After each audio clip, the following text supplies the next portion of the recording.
مشرق وسطیٰ میں کشیدگی اور امریکہ روس ایران کی جنگ نے اور پھر ابنائے ہرمز کی ممکنہ بندش کے باعث عالمی منڈی میں روس کی تیل کی طلب میں نمایاں اضافہ ہو گیا ہے۔ اس کے باوجود بھی تیل کی قیمتیں دن بدن بڑھتی جا رہی ہیں، اور رپورٹس کے مطابق امریکہ اور اسرائیل کے حملوں کے بعد خطے میں پیدا ہونے والی صورتحال کے باعث ابنائے ہرمز کی بندش نے عالمی تیل کی سپلائی پر دباؤ بڑھا دیا ہے،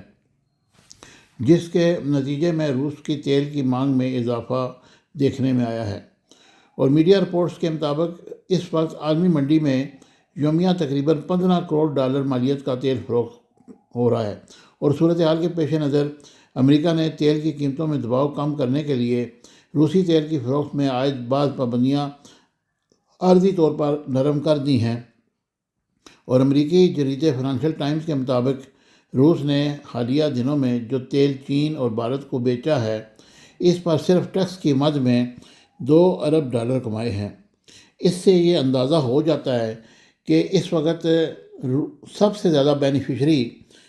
روس ہے، جس نے اپنا تیل بیچنا شروع کر دیا ہے، اور دوسری طرف امریکہ الزام لگا رہا ہے کہ روس جو ہے وہ اس جنگ میں ملوث ہے، اور اس کے کچھ شواہد بھی ملے ہیں۔ لیکن دوسری طرف روس جو ہے وہ اس جنگ میں اپنے آپ کو منوا رہا ہے، اور ہر بندے کا، ہر ملک کا